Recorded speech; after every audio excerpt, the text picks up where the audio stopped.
जय जय राम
प्रदेश की माननीय उप मुख्यमंत्री द्वय और हमारे सम्मानित मंत्रीगणों का भी आगमन हो रहा है आज के इस विशेष दिवस पर।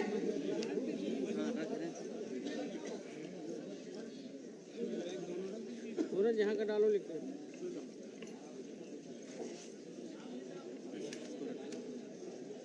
अनुरोध है आप सभी से कि आप लोग इंश्योर कर लीजिए कि आपके मोबाइल फोन सभी के रिंगर मोड पर ना हो, सब साइलेंट मोड पर लगा लें और आप व्यवस्थित हो जाएं, अपने स्थानों पर बैठ जाएं ताकि कार्यक्रम सफल हो और सुचारू ढंग से आगे बढ़ सके।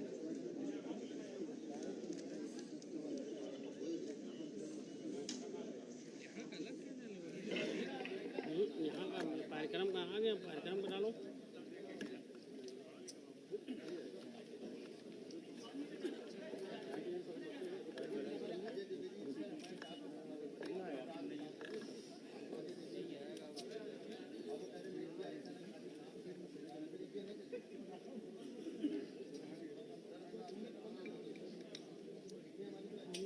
मिलेगा तो साइड में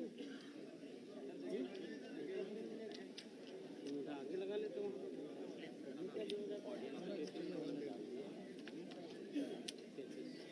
हाँ ये सर्वर 9 वाला देखो। नहीं साउंड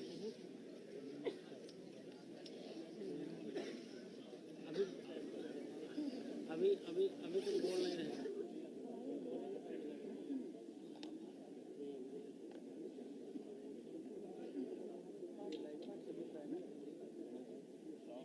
आप सभी से अनुरोध है आप व्यवस्थित हो जाएं अपने स्थानों पर। कार्यक्रम का शुभारंभ होने में कुछ ही समय शेष है और हम सब जो इस पूरे सभागार में इतनी संख्या में लोग एकत्रित हुए हैं, ये अटल जी के प्रति आपका सम्मान, स्नेह और प्रेम है जो यहाँ दिखाई दे रहा है। आप सबका स्वागत है। आप सभी एक बार जोरदार तालियां बजाएं, अपनी उपस्थिति दर्ज कराएं।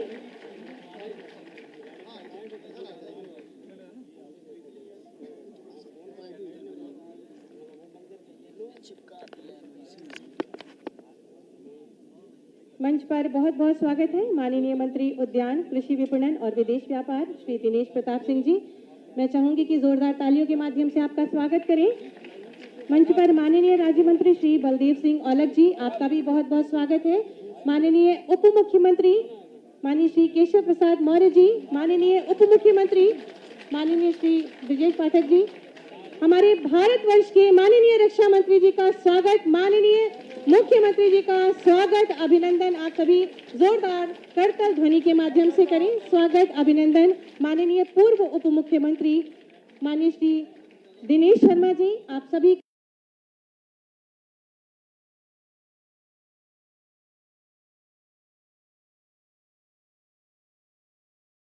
का स्वागत, अभिनंदन, वंदन। सुशासन दिवस के इस सुंदर बेला पर जबकि हम सब एकत्रित हुए हैं भारत रत्न श्री अटल बिहारी वाजपेयी जी को स्मरण करने हेतु, आइए भारतीय संस्कारों का और परंपरा का निर्वहन करें। अतिथि देवो भव की परंपरा को आगे बढ़ाते हैं। मैं सबसे पहले अनुरोध करूंगी मुख्य सचिव महोदय उत्तर प्रदेश शासन श्री मनोज कुमार सिंह जी से कि हमारे बीच मंचासीन माननीय रक्षा मंत्री भारत सरकार माननीय श्री राजनाथ सिंह जी का स्वागत, अभिनंदन करें। स्मृति चिन्ह और अंगवस्त्र भेंट कर स्वागत, अभिनंदन। आपकी भरपूर तालियां मंच तक पहुंचे। पुनः अनुरोध करूंगी मुख्य सचिव महोदय जी से कि हमारे उत्तर प्रदेश के यशस्वी माननीय मुख्यमंत्री जी माननीय श्री योगी आदित्यनाथ जी का स्वागत, अभिनंदन।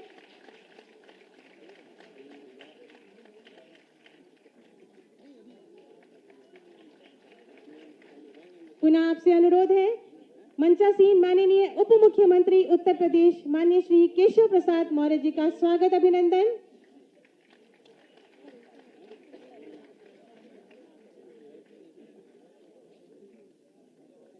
आपसे पुनः अनुरोध है महोदय कि मंचासीन माननीय उप मुख्यमंत्री उत्तर प्रदेश माननीय श्री ब्रजेश पाठक जी का स्वागत, अभिनंदन, वंदन।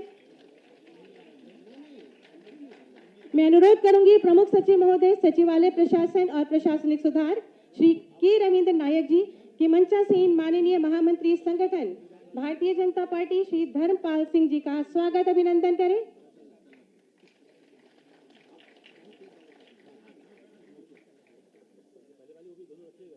मैं अनुरोध करूंगी प्रमुख सचिव महोदय उच्च शिक्षा विभाग श्री MP अग्रवाल जी से कि मंचासीन माननीय प्रदेश अध्यक्ष भारतीय जनता पार्टी श्री भूपेंद्र सिंह चौधरी जी का स्वागत अभिनंदन करें।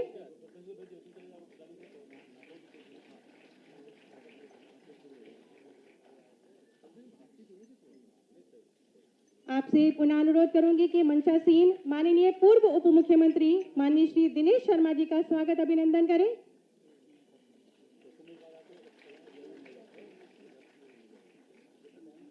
आपसे पुनः अनुरोध है कि माननीय मंत्री उद्यान कृषि विपणन और विदेश व्यापार माननीय श्री दिनेश प्रताप सिंह जी का स्वागत अभिनंदन करें।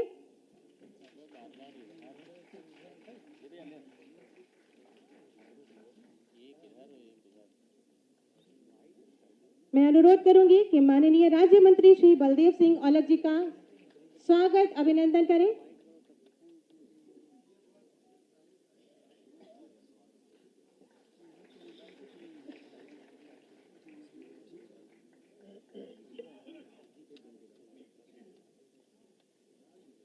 माननीय महामंत्री संगठन भारतीय जनता पार्टी श्री धर्मपाल सिंह जी का स्वागत अभिनंदन और प्रमुख सचिव जी से अनुरोध करूंगी कि मंचासीन मुख्य सचिव जी का स्वागत अभिनंदन करें।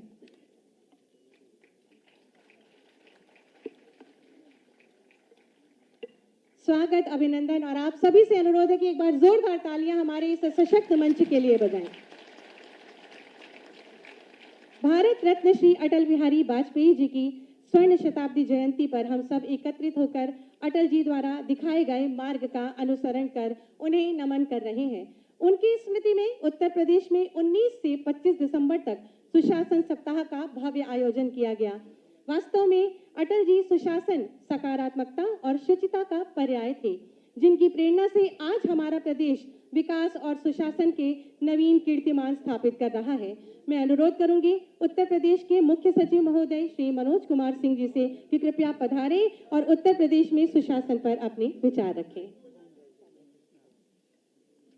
नमस्कार। माननीय रक्षा मंत्री जी, माननीय मुख्यमंत्री जी, मंच पर आसीन सभी सम्मानित अतिथिगण, श्रद्धेय अटल जी की 100वीं जयंती के इस कार्यक्रम में भाग लेने के लिए आए हुए सभी माननीय जन, मैं आपका उत्तर प्रदेश शासन की ओर से हार्दिक स्वागत करता हूं। कोई देश महान नहीं होता, उसे महान बनाया जाता है। ये श्रद्धेय अटल बिहारी वाजपेयी जी के बोल थे और देश को महानता की ओर ले जाने के लिए उन्होंने अपने लंबे राजनीतिक और प्रशासनिक जीवन काल में बहुत ही ऐतिहासिक और बड़े बड़े फैसले लिए, जिनका आज भी प्रभाव हम लोगों के देश और प्रदेशों के संचालन व्यवस्था पर दिखता है। सबसे पहले जो उनकी विजनरी लीडरशिप थी, उसका प्रभाव हमें इंफ्रास्ट्रक्चर के ऊपर देखने को मिलता है। Golden quadrangle national highway development programme उन्होंने शुरुआत करी और उसके बाद से हमने देखा कि हिंदुस्तान में भी सड़कें उस तरह की बननी शुरू हुई जिस तरह की विदेशों में थी, यानी वर्ल्ड क्लास इंफ्रास्ट्रक्चर क्रिएट होना शुरू हुआ। उसके साथ ही प्रधानमंत्री ग्राम सड़क योजना, जो गांव के खेत खलिहानों को बाजार से जोड़ने के लिए, शहरों से जोड़ने के लिए, ये एक उनकी बड़ी पहल थी।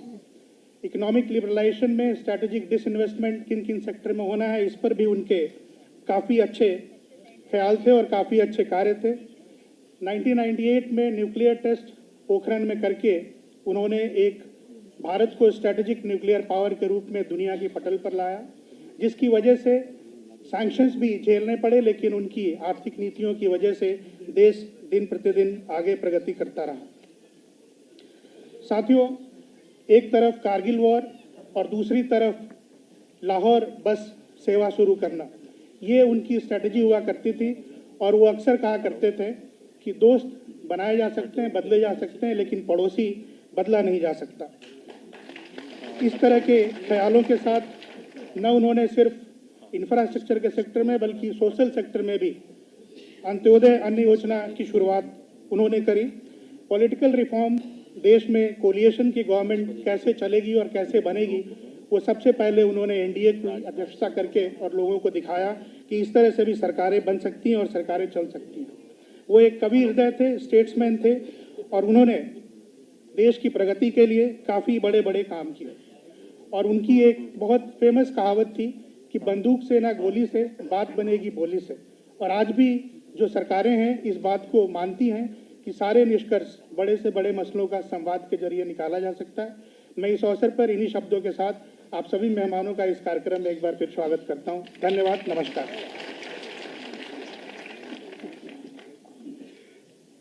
बहुत बहुत धन्यवाद महोदय। भारतीय राजनीति के अजातशत्रु और काव्य रसधारा के प्रणेता श्री अटल बिहारी वाजपेयी जी पर आधारित एक लघु फिल्म प्रस्तुत है, जो कि सूचना एवं जनसंपर्क विभाग तथा सचिवालय प्रशासन द्वारा तैयार की गई है। आइए देखें।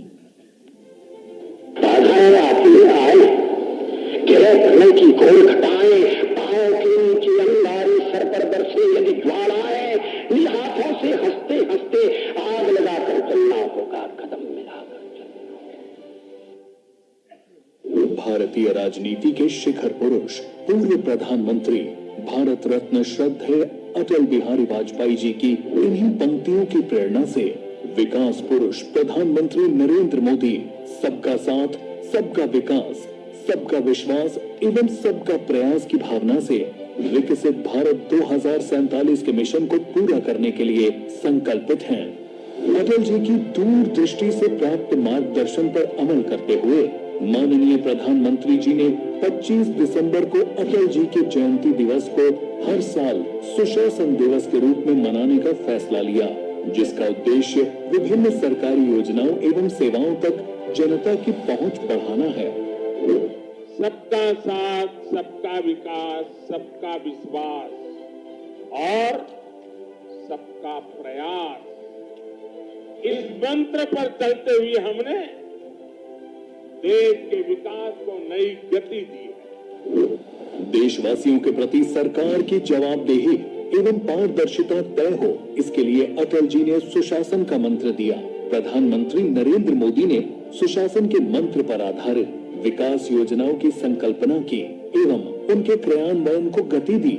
यशस्वी प्रधानमंत्री नरेंद्र मोदी जी के मार्गदर्शन में सुशासन नीति को सफल बनाने का कार्य उत्तर प्रदेश के माननीय मुख्यमंत्री योगी आदित्यनाथ जी के कुशल नेतृत्व में मिशन मोड पर है जारी।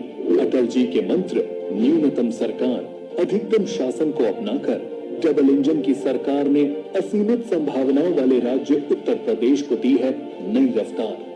अपराधों पर अंकुश, निवेश के लिए सुरक्षित माहौल के साथ शिक्षा, चिकित्सा और स्वावलंबन की विभिन्न योजनाओं के क्रियान्वयन से उत्तर प्रदेश बना है देश में नंबर 1। अटल जी की सुशासन नीति के अनुरूप गरीबों को मुफ्त राशन एवं चिकित्सा, जरूरतमंदों को पक्का आवास, सर्वाधिक शौचालयों का निर्माण, हर घर जल, निःशुल्क गैस कनेक्शन का उपहार, एमएसएमई के क्षेत्र में अग्रणी राज्य बना है उत्तर प्रदेश। देश में सर्वाधिक पीएम किसान सम्मान निधि मिलने से अन्नदाताओं के चेहरे पर है मुस्कान।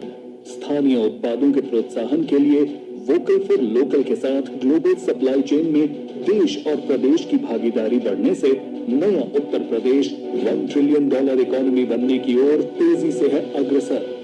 माननीय मुख्यमंत्री योगी आदित्यनाथ जी के परिवर्तनकारी नेतृत्व में संचालित मिशन रोजगार ने निष्पक्ष एवं पारदर्शी भर्ती प्रक्रिया से सुनिश्चित किया है युवाओं के लिए समान रूप से सुलभ नए अवसर। प्रधानमंत्री नरेंद्र मोदी जी की प्रेरणा से निर्माण श्रेणी के बच्चों को मुफ्त एवं गुणवत्ता परक शिक्षा देने के लिए अटल आवासीय विद्यालयों की स्थापना की गई। समाज के प्रत्येक तबके को साथ लेकर के चलने की प्रवृत्ति भारत की राजनीति के लिए परिवर्तनकारी सिद्ध हुआ। भारत की राजनीति को स्थिरता प्रदान करने का युग अटल जी ने शुरुआत की। अटल जी के दिए मंत्र के अनुरूप सुशासन की पहली शर्त विधि के शासन का अनुसरण एवं न्याय संगत व्यवस्था के प्रति कटिबद्ध योगी सरकार के कार्यकाल में पिछले 7 वर्षों में प्रदेश में एक भी दंगे नहीं हुए। 2017 से पहले जो उत्तर प्रदेश अराजकता एवं अव्यवस्था के लिए बदनाम था, अपराध के प्रति जीरो टॉलरेंस की नीति से आज वही उत्तर प्रदेश सस्टेनेबल डेवलपमेंट की नई पहचान बन चुका है। महिलाओं के प्रति होने वाले अपराधों के खिलाफ सख्त कानून बनने से प्रदेश की महिलाएं स्वयं को सुरक्षित महसूस कर रही हैं। माननीय मुख्यमंत्री जी की अभिनव पहल मिशन शक्ति ने महिलाओं को दिया है सुरक्षा, सम्मान और स्वावलंबन का वरदान। तो गरीबी रेखा से नीचे जीवन यापन करने वाले अभिभावकों के लिए मददगार बनी है मुख्यमंत्री सामूहिक विवाह योजना। अटल जी का सुशासन का सपना हो रहा है साकार। अटल जी की कर्म भूमि उत्तर प्रदेश की जनता का कल्याण एवं विकास हो रहा है। आज संपूर्ण राष्ट्र अटल जी के प्रति कृतज्ञ है। यूपी का अभिमान, सुशासन का लक्ष्य महान। बहुत बहुत धन्यवाद। एक कुशल राजनीतिज्ञ की धमनियों में एक प्रखर कवि का रक्त अनवरत गतिमान रहता था, वो थे श्री अटल बिहारी वाजपेयी जी। आज जब हम उनकी जन्म शताब्दी मना रहे हैं तो एक छात्रा सुश्री स्नेहा तिवारी अपनी कविता के माध्यम से उन्हें नमन करने जा रही है। सर्वप्रथम आदरणीय मन एवं समस्त श्रोतागणों, स्नेह की पंखुड़ियों से निकला मेरा प्यारा नाम। आप सभी को स्नेहा तिवारी का सादर प्रणाम। मैं स्नेहा, एक सरल सा नाम, शब्दों के संग गढ़ती हूँ अपने काम। महाराजा बिजली पासी राजकीय स्नातकोत्तर महाविद्यालय मेरा स्थान, लेकर आई हूँ एक पहचान जहाँ से सपनों ने भरी उड़ान। आज अटल जी की जन्म शताब्दी पर ये अवसर मिला, उनकी कविताओं का जादू हर दिल में खिला। आज मैं अपनी आवाज से कुछ कहना चाहती हूँ, अपनी कला से दिलों को छूना चाहती हूँ। आप सबका साथ और गुरुजनों का आशीर्वाद चाहूंगी। आशा है मेरी प्रस्तुति भाएगी और आप सभी की सराहना से मेरी मेहनत मुस्कुराएगी, मेरी मेहनत मुस्कुराएगी। बाधाएं आती हैं आए, बाधाएं आती हैं आए, घिरे प्रलय की घोर घटाएं, पांवों के नीचे अंगारे, सर पर बरसे यदि ज्वालाएं। निज हाथों से हंसते हंसते, निज हाथों से हंसते हंसते, आग लगा कर जलना होगा, कदम मिलाकर चलना होगा, कदम मिलाकर चलना होगा। हास्य रुदन में तूफानों में, अमर असंख्य बलिदानों में, उद्यानों में, वीरानों में, अपमानों में, सम्मानों में, उन्नत मस्तक उभरा सीना, उन्नत मस्तक उभरा सीना, पीड़ाओं में पलना होगा, कदम मिलाकर चलना होगा, कदम मिलाकर चलना होगा। कुछ कांटों से सज्जित जीवन, कुछ कांटों से सज्जित जीवन, प्रखर प्यार से वंचित यौवन, नीरवता से मुखरित मधुबन, परहित अर्पित अपना तन मन। जीवन की शत शत आहुति में, जीवन की शत शत आहुति में जलना होगा, गलना होगा, कदम मिलाकर चलना होगा, कदम मिलाकर चलना होगा। बाधाएं आती हैं आए, घिरे प्रलय की घोर घटाएं, पांवों के नीचे अंगारे, सर पर बरसे यदि ज्वालाएं। निज हाथों से हंसते हंसते, आग लगा कर जलना होगा, कदम मिलाकर चलना होगा, कदम मिलाकर चलना होगा, कदम मिलाकर चलना होगा। बहुत बहुत धन्यवाद। जय भारत, जय हिंद। बहुत बहुत धन्यवाद स्नेहा। अब मैं आमंत्रित करूंगी मंचासीन माननीय उप मुख्यमंत्री उत्तर प्रदेश माननीय श्री ब्रजेश पाठक जी को। कृपया पधारें और अपने उद्बोधन से हमें अनुग्रहित करें। भारत माता के, भारत माता के, भारत माता के। भारत रत्न पूज्य अटल बिहारी वाजपेयी जी के जन्म शताब्दी के भव्य एवं गरिमामय समारोह में उपस्थित हम सबके अभिभावक, देश के यशस्वी रक्षा मंत्री, लखनऊ के लोकप्रिय सांसद आदरणीय राजनाथ सिंह जी, उत्तर प्रदेश के लोकप्रिय मुख्यमंत्री आदरणीय योगी आदित्यनाथ जी, उत्तर प्रदेश के लोकप्रिय उप मुख्यमंत्री, भारतीय जनता पार्टी के प्रदेश अध्यक्ष रहे आदरणीय केशव प्रसाद मौर्य जी, भारतीय जनता पार्टी के प्रदेश के अध्यक्ष सदस्य विधान परिषद आदरणीय भूपेन्द्र सिंह चौधरी जी, संगठन महामंत्री, संगठन शिल्पी आदरणीय धर्मपाल सिंह जी, माननीय राज्यसभा सांसद आदरणीय दिनेश शर्मा जी, माननीय मंत्री आदरणीय दिनेश प्रताप सिंह जी, माननीय मंत्री आदरणीय बलदेव सिंह औलख जी, उत्तर प्रदेश सरकार के मुख्य सचिव आदरणीय मनोज कुमार सिंह जी, प्रमुख सचिव उच्च शिक्षा आदरणीय SP अग्रवाल जी, सभी हमारे माननीय विधायकगण, हमारे सभी ऑफिसर्स, पत्रकार मित्रों, भाइयों तथा बहनों, विभिन्न विद्यालयों से आए हमारे स्टूडेंट्स, बच्चे, अध्यापकगण, आज हम सब भारत रत्न श्रद्धेय अटल बिहारी वाजपेयी जी की जन्म शताब्दी को धूमधाम के साथ मना रहे हैं। कार्यक्रमों की शुरुआत कल से ही हो चुकी है। सुशासन दिवस एक सप्ताह से लगभग चल रहा है। आप सोच रहे होंगे कि पूरे भारत में, खासकर उत्तर प्रदेश में, पूज्य अटल बिहारी वाजपेयी जी को जन जन से जुड़ाव रहा है और लोगों का मानना है पूज्य अटल जी ने राजनीति में जो लाइन खींचने का काम किया। सामान्यतः हम लोग इतिहास में पढ़ते हैं तो कहा जाता है कि महान राजा हुए, महान लोग हुए जिनका कृतित्व व्यक्तित्व महान हुआ, लेकिन अगर हम कह सकते हैं कि पूज्य अटल जी केवल एक राजनेता नहीं थे, एक सबसे बड़े पत्रकार के रूप में, संपादक के रूप में उन्होंने अपने जीवन को आगे बढ़ाया, एक बड़े वकील के रूप में वो स्थापित हुए। इसके अलावा सबसे बड़ी बात थी एक ऐसे राजनेता के रूप में जिनकी स्वीकार्यता पक्ष विपक्ष में हमेशा रही है। एक ऐसे सहृदय कवि थे जिनकी कविताओं को आज भी हम याद करके बहुत विभोर हो उठते हैं। एक ऐसा व्यक्तित्व केवल महान नहीं, महानतम होता है। ऐसी आत्माएं धरा पर बिरले ही आती है। मैं पूज्य अटल जी को उत्तर प्रदेश के 25 करोड़ लोगों की तरफ से हृदय से श्रद्धा सुमन अर्पित करता हूं और उत्तर प्रदेश वासियों को बहुत बहुत बधाइयां देता हूं। पूज्य अटल जी ने अपने जीवन काल में राजनीति की वो लाइन खींचने का काम किया। पक्ष विपक्ष सारे लोग उन्हें याद करते थे। संयुक्त राष्ट्र में जब भारत के प्रतिनिधि के रूप में उनको जाने का अवसर मिला तो भारतीय जनता पार्टी की सरकार नहीं थी, विपक्ष की सरकार थी, धुर विरोधी लोगों की सरकार थी, लेकिन उनके अंदर इस बात की इच्छा बलवती थी कि भारत की अगर कोई बात उठा सकता है ठीक से दुनिया के लिए प्लेटफॉर्म पर, तो पूज्य अटल जी उठा सकते हैं। अटल जी जाकर के भारत माता के झंडे को दुनिया में फहराने का काम किए थे और सबसे बड़ी बात थी पहली बार हिंदी में भाषण देकर के दुनिया को आश्चर्यचकित किया था कि हिंदी भाषा दुनिया की जननी की भाषा है। हम कह सकते हैं आज हम सब पूज्य अटल जी को नमन करते हैं, उनकी स्मृतियों को याद करते हैं।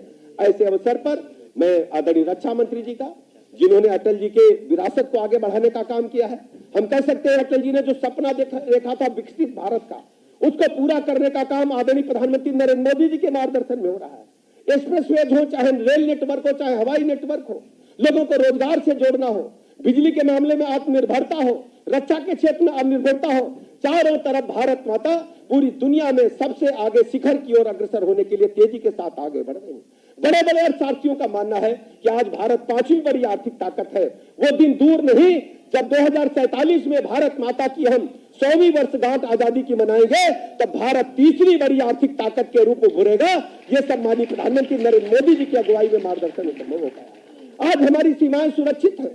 दुनिया के वो राष्ट्र जो भारत की तरफ बुरी नजर से देखने का काम करते थे, माननीय रक्षा मंत्री जी की अगुवाई में केवल सेनाएं आत्मनिर्भर ही नहीं हुई है, लखनऊ वालों को एक खास तोहफा मिला है। अभी तक लखनऊ केवल मुस्कुराने के लिए जाना जाता था, अब लखनऊ की बनी ब्रह्मोस मिसाइल दुनिया के दुश्मन देशों को छक्के छुड़ाने का काम करेगी। ऐसे अवसर पर मैं पूज्य अटल जी की स्मृतियों को पुनः नमन करता हूं और आप सबका बहुत बहुत धन्यवाद अदा करता हूं। बहुत बहुत धन्यवाद माननीय आपके उद्बोधन के लिए। अब मैं बहुत ही आदर के साथ आमंत्रित करूंगी माननीय उप मुख्यमंत्री उत्तर प्रदेश माननीय श्री केशव प्रसाद मौर्य जी, कृपया पधारें और अपने उद्बोधन से हमें कृतार्थ करें।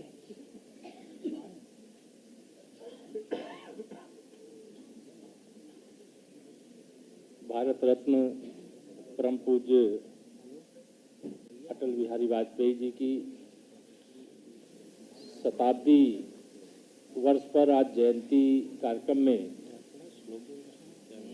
देश के माननीय रक्षा मंत्री, लखनऊ के सम्मानित सांसद माननीय श्री राजनाथ सिंह जी, उत्तर प्रदेश के यशस्वी मुख्यमंत्री आदरणीय योगी आदित्यनाथ जी, प्रदेश के उप मुख्यमंत्री आदरणीय श्री ब्रजेश पाठक जी, प्रदेश के अध्यक्ष आदरणीय भूपेंद्र चौधरी जी, प्रदेश के महामंत्री संगठन भारतीय जनता पार्टी माननीय श्री धर्मपाल जी, पूर्व उप मुख्यमंत्री और राज्यसभा के सांसद माननीय दिनेश शर्मा जी, सम्मानित मंच उपस्थित सभी बहनों भाइयों, जनप्रतिनिधियों, पत्रकार मित्रों, आज का दिन बहुत ही महत्वपूर्ण है। पूज्य अटल बिहारी वाजपेयी जी की जन्म जयंती को हम सब लोग सुशासन दिवस के रूप में मनाते हैं और पूज्य अटल जी के बारे में अगर एक लाइन में सब बातें कह दिया जाए तो वह होगा तन समर्पित, मन समर्पित और यह जीवन समर्पित। जी चाहता है देश की मिट्टी तुझे मैं कुछ और भी दूं। इस भाव से जिन्होंने संपूर्ण जीवन को जिया है, ऐसे पूज्य अटल बिहारी वाजपेयी जी की जन्म जयंती पर मैं उनको नमन करता हूं, उनको अपनी विनम्र श्रद्धांजलि अर्पित करता हूं। और आज यही संकल्प सब लोग मिलकर के दोहराते हैं कि जिस भारत की कल्पना माननीय अटल जी ने की थी, उस भारत के निर्माण का काम देश के प्रधानमंत्री माननीय श्री नरेंद्र मोदी जी के नेतृत्व में जो आगे बढ़ रहा है, प्रदेश के मुख्यमंत्री आदरणीय योगी जी के नेतृत्व में जो आगे बढ़ रहा है, उसको पूरा बल प्रदान करने का काम करेंगे।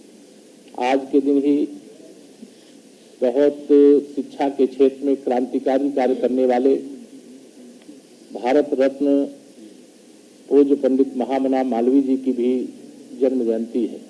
मैं उनको भी आज के दिन नमन करता हूं और यही संकल्प दोहराता हूं कि यह सब महापुरुषों ने बहुत लंबी लड़ाई लड़ी है। देश को आगे बढ़ाने के लिए, देश को मजबूत बनाने के लिए, विश्व में भारत की पहचान आप सब जानते हो पूज्य अटल जी के समय हुई थी जब परमाणु शक्ति संपन्न भारत बना था। बहुत सारी बातें हैं उनके बारे में। लखनऊ में मैं कहा करता हूं कि अगर पूज्य अटल जी के बारे में लखनऊ में कुछ कहा जाएगा तो सूर्य भगवान को दीपक दिखाने के समान है। इसलिए अटल जी के बारे में आप सब जानते हैं, भारत रत्न पंडित महामना मालवीय जी के बारे में आप सब जानते हैं। आज के दिन केवल इतना ही आह्वान करूंगा, अपील करूंगा, निवेदन करूंगा, मैं स्वयं सहित कि हम सब इन महापुरुषों के संकल्प को सफल बनाने के लिए अपने स्तर से जो भी हो सकता है वो करने में कोई कमी नहीं रखेंगे। यही निवेदन करके पूज्य अटल जी, पूज्य महामना जी के चरणों में अपनी विनम्र श्रद्धांजलि अर्पित करते हुए आप सबको चाहूंगा कि आप बोलिए भारत माता की, पंडित अटल बिहारी वाजपेयी, महामना मालवीय जी अमर रहे। बहुत बहुत धन्यवाद।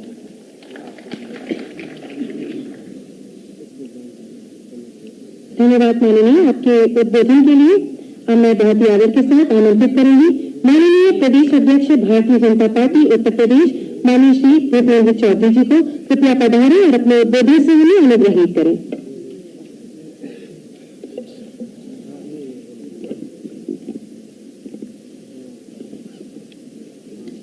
जनप्रिय राजनेता, भारतीय राजनीति के शिखर पुरुष और हम सब के आदर्श भारत रत्न देश के प्रधानमंत्री रहे आदरणीय अटल बिहारी वाजपेयी जी की पावन जयंती के अवसर पर इस कार्यक्रम में उपस्थित भारत सरकार के रक्षा मंत्री और लखनऊ से ही माननीय सांसद, हमारी पार्टी के वरिष्ठ नेता आदरणीय राजनाथ सिंह जी, उत्तर प्रदेश के माननीय मुख्यमंत्री आदरणीय योगी आदित्यनाथ जी, हमारे सरकार के उप मुख्यमंत्री, पार्टी के वरिष्ठ नेता आदरणीय केशव प्रसाद मौर्य जी, आदरणीय ब्रजेश पाठक जी, उत्तर प्रदेश सरकार के उप मुख्यमंत्री, राज्यसभा के माननीय सांसद आदरणीय दिनेश शर्मा जी, महामंत्री संगठन आदरणीय धर्मपाल जी, उत्तर प्रदेश सरकार के वरिष्ठ मंत्री आदरणीय दिनेश प्रताप सिंह जी, आदरणीय बलदेव औलख जी, आदरणीय मनोज कुमार सिंह जी, मुख्य सचिव और इस सभागार में उपस्थित सभी सम्मानित हमारे जनप्रतिनिधिगण, अधिकारीगण, सभी मेरे भाइयों बहनों, पत्रकार मित्रों, आज श्रद्धेय अटल जी का जन्मदिन है। अटल जी वास्तविक अर्थों में भारतीय राजनीति के अज्ञात शत्रु थे और उन्होंने ही भारत के आधुनिक निर्माण की नींव रखने का काम अटल जी को जाता है। विकास के लिए देश की राजनीतिक स्थिरता का होना बहुत आवश्यक है और इस विषय को, इस महत्व को माननीय अटल जी ने समझते हुए एक सबको साथ लेकर चलने के लिए, सबको के साथ सहमति के आधार पर सरकार बनाकर चलने का काम किया और भारत के लोकतंत्र में पहली बार एक संवित सरकार, मिलीजुली सरकार, एक विचार के आधार पर, एक कॉमन एजेंडे के आधार पर लगातार 6 साल तक देश का नेतृत्व करने का काम आदरणीय अटल बिहारी वाजपेयी ने किया और देश को एक विकास की नई धारा के आधार पर आगे बढ़ाने का काम उन्होंने किया। चाहे प्रधानमंत्री सड़क योजना का विषय हो, चाहे स्वर्णिम चतुर्भुज योजना के माध्यम से देश को एक दूसरे क्षेत्र से जोड़ने का काम हो, क्योंकि भाइयों बहनों सब लोग जानते हैं कि उससे पहले सड़कें केवल शहरों तक सीमित होती थी। ग्रामीण क्षेत्रों में माननीय प्रधानमंत्री बनने के बाद अटल जी की जो प्रधानमंत्री ग्रामीण सड़क योजना प्रारंभ हुई, उसी के साथ साथ देश के ग्रामीण क्षेत्रों को शहर के मुख्य मार्गों से जोड़ने का एक रास्ता प्रशस्त हुआ और देश के विकास में, आर्थिक विकास में एक नई रफ्तार देने का काम अटल जी ने किया। चाहे संचार क्रांति हो, चाहे देश को परमाणु शक्ति संपन्न राष्ट्र बनाने का काम हो, ये सारे काम माननीय अटल जी के नेतृत्व में उनकी सरकार के समय हुए। विकास के साथ साथ अंतिम छोर पर बैठे व्यक्ति को किस प्रकार से देश समाज में मुख्य धारा से साथ जोड़ा जा सकता है, इस व्यावहारिक परिवर्तन को भी काम करने का काम आदरणीय अटल बिहारी वाजपेयी जी ने किया। भाइयों बहनों, अटल जी देश के ऐसे राजनेता थे, भारतीय जनता पार्टी के हमारे ऐसे राष्ट्र पुरुष थे कि वो लगातार 50 साल तक देश की संसद में हमारा आपका प्रतिनिधित्व करने का काम आदरणीय अटल जी ने किया। आदरणीय आज भारत को विश्व की महाशक्ति के रूप में स्थापित करने के लिए उनके प्रयास से ही आज मोदी जी के नेतृत्व में हम सब लोग आगे बढ़ रहे हैं। आदरणीय प्रधानमंत्री जी के नेतृत्व में आज अटल जी के विचार हम लोगों को शाश्वत दिखाई देते हैं। डबल इंजन की सरकार, केंद्र की सरकार और माननीय मुख्यमंत्री जी के नेतृत्व में उत्तर प्रदेश की सरकार हर योजना में प्रभावशाली तरीके से लागू कर उत्तर प्रदेश के विकास के लिए काम कर रही है और कहीं ना कहीं हमारे काम में अटल जी के जो विचार थे वो कहीं ना कहीं दिखते हैं। आज के इस पावन पर्व पर मैं मंचासीन सभी पदाधिकारियों का और सबका स्वागत करता हूं और निश्चित रूप से आपसे आग्रह करता हूं कि हम सब लोग मिलकर आदरणीय अटल जी का जो मार्ग अधूरा है, अटल जी की विरासत के साथ आगे बढ़कर उस मार्ग को, उस रास्ते को चलकर उसको पूरा करेंगे, ऐसा मेरा आप सब लोगों से निवेदन है। मैं एक बार पुनः आज माननीय अटल बिहारी वाजपेयी जी के 100वीं जयंती पर उन्हें श्रद्धांजलि प्रकट करता हूं और पार्टी की ओर से भी सुशासन दिवस के रूप में जो कार्यक्रम लगातार पूरे वर्ष भर हम चलने वाले हैं, उन कार्यक्रमों के माध्यम से भी हम जन जन के बीच में जाकर उन सब विषयों की चर्चा करेंगे जो माननीय अटल बिहारी वाजपेयी जी के नेतृत्व में देश के लिए, समाज के लिए उन्होंने एक बड़े क्रांतिकारी कदम उठाकर देश समाज के उत्थान के लिए काम किया है।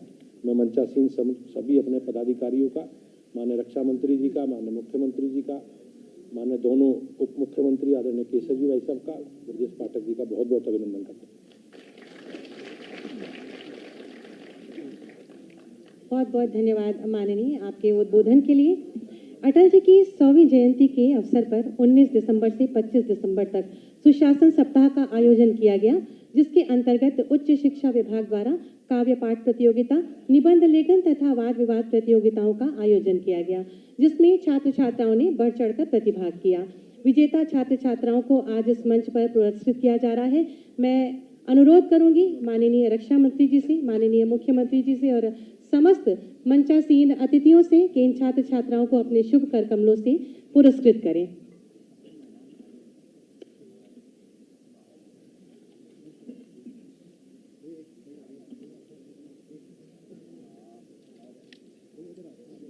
सर्वप्रथम काव्य पाठ प्रतियोगिता के छात्र छात्राएं जिनको इस मंच पर पुरस्कृत किया जा रहा है।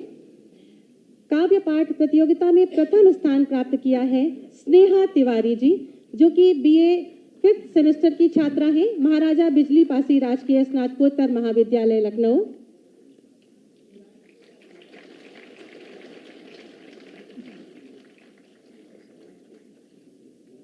द्वितीय स्थान प्राप्त किया है शांभवी शुक्ला जी ने, जो कि बीएससी सेमेस्टर 5 की छात्रा है, नवयुग कन्या डिग्री कॉलेज।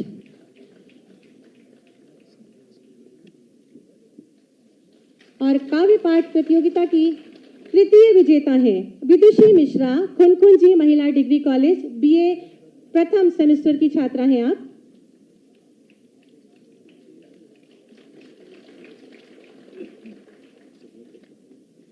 भाषण प्रतियोगिता में प्रथम स्थान प्राप्त किया है मोहम्मद फिरोज ने, Shia PG college Lucknow, BSc semester 5 के छात्र। भाषण प्रतियोगिता में द्वितीय स्थान Mrinali Dixit, national PG college.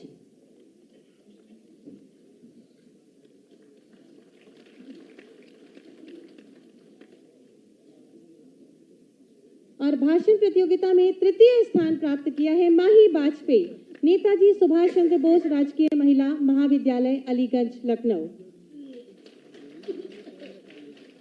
सुशासन सप्ताह के अंतर्गत निबंध प्रतियोगिता का आयोजन किया गया, जिसमें कक्षा 9 से 12 के छात्र छात्राओं ने प्रतिभाग किया। निबंध प्रतियोगिता में प्रथम स्थान प्राप्त किया है सुप्रिया दीक्षित, राजकीय बालिका इंटर कॉलेज शाहमीना रोड लखनऊ। आप सभी की जोरदार तालियां इन छात्र छात्राओं को और ऊर्जा प्रदान करेंगी। द्वितीय स्थान हर्षिता सिंह, बख्शी का तालाब इंटर कॉलेज।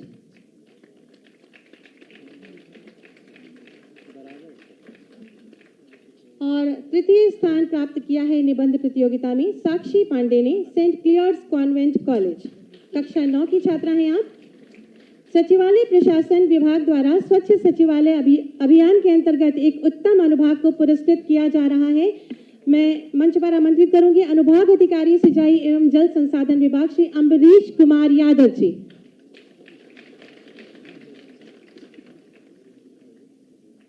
एक व्यवस्थाधिकारी जिनको इस मंच के माध्यम से सम्मानित किया जा रहा है श्री मोहित अग्रवाल जी, उत्तम और स्वच्छ भवन के लिए व्यवस्था अधिकारी लोक भवन। शिकायत एवं सर्विस डिलीवरी आवेदनों के 100% गुणवत्ता परक मात्रा परक निस्तारण हेतु 2 विभागों को प्रशस्ति पत्र श्री रविंद्र जी, प्रमुख सचिव कृषि विभाग।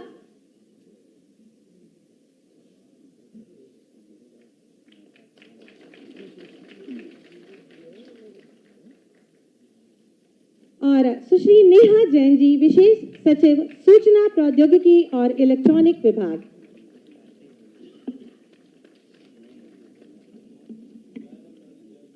बहुत बहुत धन्यवाद, आभार। बाधाएं आती हैं आए, घिरे प्रलय की घोर घटाएं, पांव के नीचे अंगारे, सिर पर बरसे यदि ज्वालाएं, निज हाथों से हंसते हंसते आग लगाकर जलना होगा, कदम मिलाकर चलना होगा। ये हम सबका परम सौभाग्य है कि अटल जी की इन पंक्तियों को आत्मसात कर उनके द्वारा प्रारंभ की गई विचारधारा को, चाहे वह सांस्कृतिक राष्ट्रवाद के रूप में हो, एकात्म मानववाद के रूप में या अंत्योदय के रूप में, माननीय मुख्यमंत्री जी ने यथार्थ में उतार कर प्रदेश के विकास को नवीन ऊंचाई प्रदान की है। मैं बहुत ही आदर के साथ माननीय मुख्यमंत्री जी से अनुरोध करूंगी, कृपया आशीर्वचनों से हम सबका मार्ग प्रशस्त करें।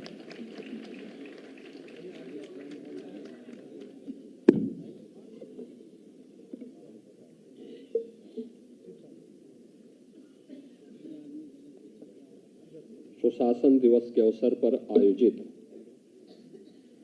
आज के समारोह में देश के माननीय रक्षा मंत्री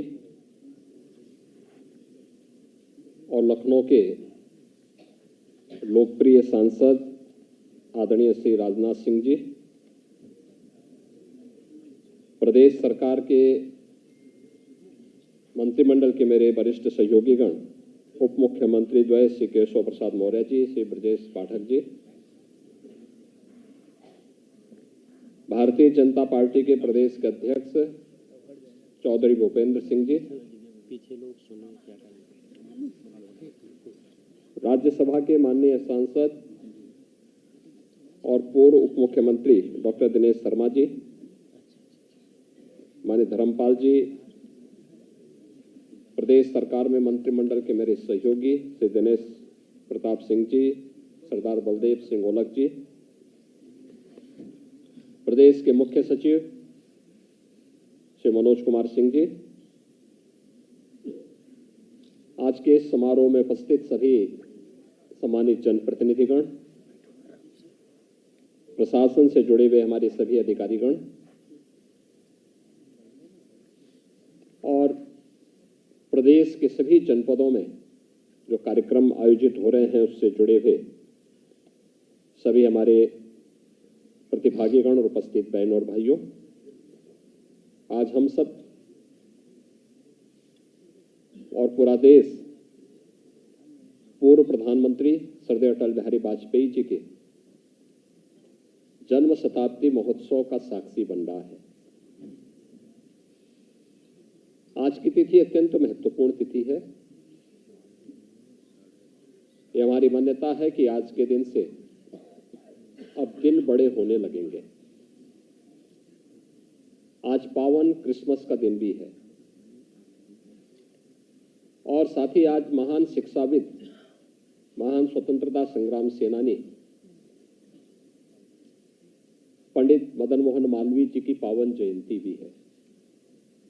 मैं इस अवसर पर आप सभी को इन दोनों महापुरुषों का, श्रद्धेय अटल जी, श्रद्धेय पंडित मदन मोहन मालवीय जी की स्मृतियों को नमन करते हुए आज के दिन से बड़े दिन होने का मतलब अब हमें ऊर्जा के लिए और अच्छा स्थान, अधिक समय तक भगवान सूर्य के दर्शन होंगे, इसकी बधाई देता हूं और क्रिश्चियन समुदाय से जुड़े हुए सभी बंधु बांधवों को भी क्रिसमस की बधाई देते हुए अपनी शुभकामनाएं देता हूं।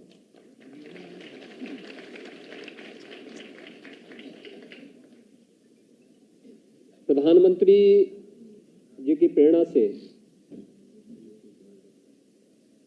पूरे देश के अंदर श्रद्धेय अटल जी की जयंती को सुशासन दिवस के रूप में आयोजित करने का निर्णय लिया गया और 2014 से लगातार उन कार्यों को लेकर के सरकारें एक अभियान के साथ आगे बढ़ती है। चूंकि यह वर्ष श्रद्धेय अटल जी का जन्म शताब्दी वर्ष है, इसलिए सुशासन सप्ताह का आयोजन हुआ। सुशासन सप्ताह के अवसर पर प्रदेश के अंदर हर जनपद में कार्यक्रम हुए। इसमें प्रशासन और शासन से जुड़े हुए सभी विभाग तो जुटे ही थे, साथ साथ 3 प्रकार के अन्य कार्यक्रम भी आयोजित हुए, जिनमें आपने देखा होगा कि लखनऊ जनपद के अंदर 8वीं क्लास से लेकर के 12वीं क्लास तक के बच्चों के लिए निबंध लेखन की एक प्रतियोगिता आयोजित की गई थी, जो सुशासन पर आधारित थी। और मैं चाहूंगा कि सचिवालय प्रशासन और उच्च शिक्षा विभाग इन सब का संकलन प्रदेश भर से करें और प्रदेश भर में सुशासन से संबंधित स्मारिका और पत्रिका का वहां से प्रकाशन हो या राज्य स्तर पर उसका संकलन हो। राज्य स्तर पर उन अच्छे आलेख को संकलित करते हुए उसको विभिन्न लाइब्रेरी में उपलब्ध करवाया जाए, जिससे अन्य लोग भी पढ़ सकें, देख सकें। भाषण प्रतियोगिता का आयोजन ग्रेजुएशन स्तर पर और पीजी स्तर के बच्चों के लिए किया गया था, जिसमें भी 3 बच्चे जनपद स्तर पर, प्रत्येक जनपद में 3-3 बच्चे जो सेलेक्ट हुए उनको भी आज सम्मानित किया गया। एकल कवि, नवोदित जो कवि हैं, काव्य पाठ, जो अटल जी एक कवि भी थे, उनकी कविताएं बड़ी प्रसिद्ध रही हैं, उससे संबंधित काव्य पाठ का आयोजन भी किया गया और मुझे प्रसन्नता है कि युवाओं ने इसमें बड़ी रुचि ली। समाज के प्रत्येक तबके ने रुचि ली। कल से मैं देख रहा हूं शताब्दी महोत्सव के कार्यक्रम को 19 दिसंबर को मैंने स्वयं ही इसका शुभारंभ किया था, जो एग्जीबिशन लखनऊ में आयोजित हुई थी। और आज इस आयोजन के साथ कल के कार्यक्रम में हम लोग दिन भर उन कार्यक्रमों के साथ जुटे रहे। अलग अलग स्थानों पर अलग अलग कार्यक्रम थे और सभी कार्यक्रम एक से एक बढ़कर के थे, रोचक थे।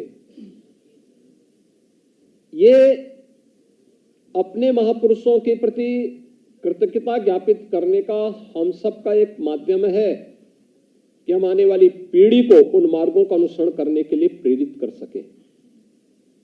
और आज का आयोजन जब पूरा देश और पूरा प्रदेश श्रद्धेय अटल जी की जन्म शताब्दी वर्ष के कार्यक्रम के साथ जुट रहा है, मुझे बताते हुए प्रसन्नता है कि जो यहां पे सुशासन सप्ताह का आयोजन किया गया था, इस आयोजन में शासन के जो विभिन्न विभाग उसमें भागीदार बने थे, उसमें 2,59,000 से अधिक जो लोक शिकायतें थी उनका निस्तारण अकेले उत्तर प्रदेश में हुआ, जो देश के अंदर नंबर 1 पर रहा है। इस सभी देश के अंदर उत्तर प्रदेश इसमें नंबर 1 पर रहा है। और मुख्यालय स्तर पर, मंडल स्तर पर और तहसील स्तर पर भी इस अवसर पर 16,223 कार्यशालाओं का आयोजन अकेले उत्तर प्रदेश ने किया है। सुशासन सप्ताह के अवसर पर 9,06,800 से अधिक सर्विस डिलीवरी के आवेदन निस्तारित किए गए, जिसमें 105 जो गुड गवर्नेंस से संबंधित बेस्ट प्रैक्टिसेस थी उन्हें 105 लोक शिकायतों के निराकरण की सफलता की कहानी और सोशल मीडिया पर 423 ट्वीट और 119 पीआईपी स्टेटमेंट और 36 विजन डॉक्यूमेंटिस्टिक @100 अपलोड किए गए। इस अवसर पर ease of doing business mission Karmayogi, सुशासन में आर्टिफिशियल इंटेलिजेंस व मशीन लर्निंग, साइबर सिक्योरिटी, सूचना का अधिकार का महत्व, नागरिकों को समयबद्ध रूप से सेवाएं उपलब्ध कराए जाने हेतु जो जनहित गारंटी की योजना है उससे संबंधित उसकी उपयोगिता के बारे में, और शासकीय खरीद प्रोक्त में जेम पोर्टल, मानव संपदा पोर्टल आदि के विषय पर आधारित भी ये सभी कार्यक्रम इस अवसर पर लोगों को अवगत कराया गया था। और यह कार्यक्रम आयोजन होने के साथ अब हम इस मुख्य महोत्सव के साथ यहाँ पे जुटे हैं। मुझे प्रसन्नता है कि लखनऊ के अंदर जिन बच्चों ने इस आयोजन में भागीदारी की और उनमें स्थान प्राप्त किया, आपने सुश्री स्नेहा तिवारी के काव्य पाठ को यहाँ पे सुना। उन्होंने काव्य पाठ प्रतियोगिता में प्रथम स्थान प्राप्त किया। वे महाराजा बिजली पासी राजकीय स्नातकोत्तर महाविद्यालय आसियाना लखनऊ की छात्रा है। बीए 5th सेमेस्टर की वे छात्रा है। प्रथम स्थान उन्होंने प्राप्त किया। सुश्री शाम्बी शुक्ला नवयुग कन्या डिग्री कॉलेज, ये बीएससी 5th सेमेस्टर की छात्रा है, इन्होंने 2nd स्थान प्राप्त किया। और सुश्री विदुषी मिश्रा, ये कुनकुन जी महिला डिग्री कॉलेज की बीए 1st सेमेस्टर की छात्रा है, इन्होंने 3rd स्थान इस काव्य पाठ प्रतियोगिता में लखनऊ जनपद के अंदर प्राप्त किया है। मैं इन सबका हृदय से बधाई देता हूं। भाषण प्रतियोगिता में मोहम्मद फिरोज, ये बीएससी 5th सेमेस्टर के छात्र हैं, जिन्होंने सुशासन पर जो भाषण प्रतियोगिता थी उसमें पहला स्थान प्राप्त किया। सुश्री मृणाली दीक्षित, इन्होंने नेशनल पीजी कॉलेज की एमए 3rd सेमेस्टर की छात्रा है, इन्होंने 2nd स्थान प्राप्त किया। और सुश्री माई वाजपेयी, बीए 3rd सेमेस्टर की छात्रा है, इन्होंने 3rd स्थान प्राप्त किया है, जिन्हें अभी यहाँ पे मंच पे सम्मानित किया गया। मैं इनको भी हृदय से बधाई देता हूँ। और निबंध लेखन में सुश्री सुप्रिया दीक्षित, ये 12वीं की छात्रा हैं, राजकीय बालिका inter college Sai Meena road Lucknow. Sushri Harshita Singh, ये 11वीं की छात्रा है बक्सी का तालाब इंटर कॉलेज लखनऊ, और सुश्री साक्षी पांडे ये saint Clare's convent college Hardoi road Lucknow की 9वीं क्लास की छात्रा है। इन्होंने 3rd स्थान प्राप्त किया है। मैं इन सभी बालिकाओं को भी हृदय से बधाई देता हूं और इन सब का अभिनंदन करता हूं। यह आयोजन इसी रूप में प्रदेश के हर जनपद में आयोजित हो रहे हैं, जहां पे हमारे प्रभारी मंत्री, जनप्रतिनिधिगण इस आयोजन के साथ भागीदार बनकर के इन कार्यक्रमों को सफलता की एक नई ऊंचाई तक पहुंचाने के लिए कार्य कर रहे हैं। सुशासन के लिए सुरक्षा का भाव आवश्यक है। सुरक्षा का भाव बगैर जन सहभागिता के कभी संभव नहीं हो सकता, और एक घर के अंदर से सुरक्षा का भाव पैदा करना होगा। घर के अंदर व्यक्ति सुरक्षित है तो सामुदायिक रूप से भी सुरक्षा का भाव स्वतः स्फूर्त भाव के साथ पैदा होता हुआ दिखाई देगा। और हमें इसके लिए प्रशासन को, शासन को मजबूर करना होगा कि वह भी, और इसीलिए सरदेव अटल जी और आदरणीय प्रधानमंत्री जी से प्रेरणा प्राप्त करते हुए सरकार ने जीरो टॉलरेंस की नीति सुरक्षा के मुद्दे पर पहले दिन से रखी है, जिसके परिणाम आज हम सबके सामने हैं। और सरकार इन मुद्दों को लेकर के निरंतर कार्य कर रही है। अपराध और अपराधियों के प्रति जीरो टॉलरेंस है, तो भ्रष्टाचार और भ्रष्टाचारियों के प्रति भी सरकार की नीति जीरो टॉलरेंस की है। और यही दो मुद्दे हैं जो सुशासन की नींव को मजबूती प्रदान करते हैं। और अटल जी ने अपने शासनकाल में इस नींव को जो मजबूत दिया था, वह हम सब के लिए एक प्रेरणा है। हम सब की प्रेरणा इस रूप में जो अटल जी की पंक्तियां कहती हैं कि आदमी को चाहिए कि वो जूझे, परिस्थितियों से लड़े, एक स्वप्न टूटे तो दूसरा गढ़े। अटल जी की पंक्तियां हमें निरंतर एक नई प्रेरणा प्रदान करती है, क्योंकि एक पांव धरती पर रखकर ही वामन भगवान ने आकाश पाताल को जीता था। धरती ही धारण करती है, कोई इस पर भार न बने, मिथ्या अभिमान से न तने। अटल जी की वे पंक्तियां हैं जो हर भारतीय को, हर नागरिक को प्रेरित करती है। आज के इस अवसर पर प्रदेश भर के उन सभी प्रतिभागियों को जिन्होंने सुशासन दिवस के अवसर पर कार्यक्रमों में भागीदारी की, शासन प्रशासन के विभिन्न विभागों को जिन्होंने सुशासन के लक्ष्यों को प्राप्त करने के लिए किए गए प्रयासों में अपना योगदान दिया, उन सबका मैं अभिनंदन करता हूं। जिन बच्चों ने स्थान प्राप्त किया है काव्य पाठ में, निबंध प्रतियोगिता में या फिर भाषण प्रतियोगिता में, उन सबको मैं बधाई देता हूं और विश्वास व्यक्त करता हूं कि भावी भारत के विकास के लिए, विकसित भारत के निर्माण के लिए सरदेव अटल जी ने जो नींव रखी थी, जिस नींव पर नए भारत का निर्माण प्रधानमंत्री मोदी जी के नेतृत्व में हो रहा है, या 2047 में एक विकसित भारत के रूप में हम सब की और पूरे भारत के 140 करोड़ लोगों की आकांक्षाओं की पूर्ति का भारत बनेगा। इस अवसर पर एक बार फिर से आज के इस समारोह के मुख्य अतिथि आदरणीय रक्षा मंत्री जी का, अन्य गणमान्य अतिथियों का हृदय से स्वागत करता हूं। सरदेव अटल जी और सरदेव पंडित मदन मोहन मालवीय जी की स्मृतियों को नमन करते हुए विनम्र श्रद्धांजलि अर्पित करता हूं। धन्यवाद। जय हिंद।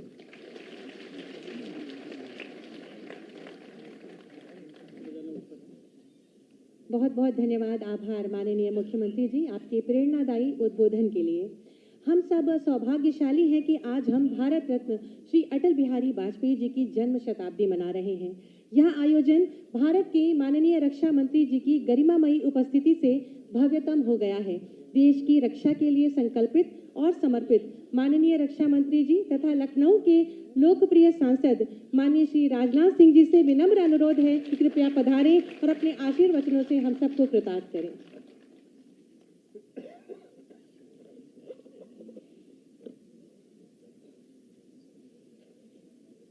उत्तर प्रदेश के बैठे बैठे बैठे सोच रहा था कि उनके परफॉर्मेंस को देखते हुए मैं क्या कहूं। तो मैं कह सकता हूं कि हमारे उत्तर प्रदेश के dynamic and doer chief minister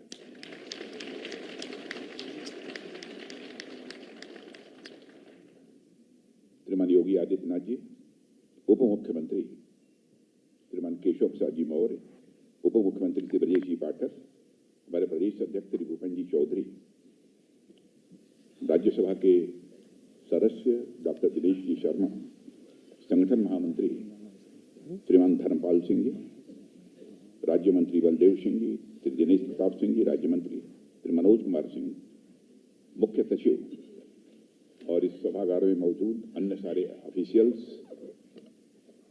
और सचिवालय के ये अधिकांश लोग हैं ना, प्रशासन से जुड़े हुए सारे लोग, सारे अधिकारी वर्ग और अन्य कर्मी, आप सब, जैसा कि पूर्व वक्ता महानुभाव ने आपको बतलाया कि आज जहां पर श्रद्धेय अटल बिहारी वाजपेयी जी की जन्म शताब्दी सारे देश भर में मनाई जा रही है। और हम इस सच्चाई को भी जानते हैं कि हमारे प्रधानमंत्री मोदी जी ने 2014 में इस बात की घोषणा की थी कि जो अटल बिहारी वाजपेयी जी का जन्मदिन होगा उसको सारे देश भर में प्रतिवर्ष सुशासन दिवस के रूप में मनाया जाएगा। और तब से लगातार जब भी श्रद्धेय अटल बिहारी वाजपेयी जी का जन्म दिवस आता है, सारे देश में यह सुशासन दिवस के रूप में मनाया जाता है।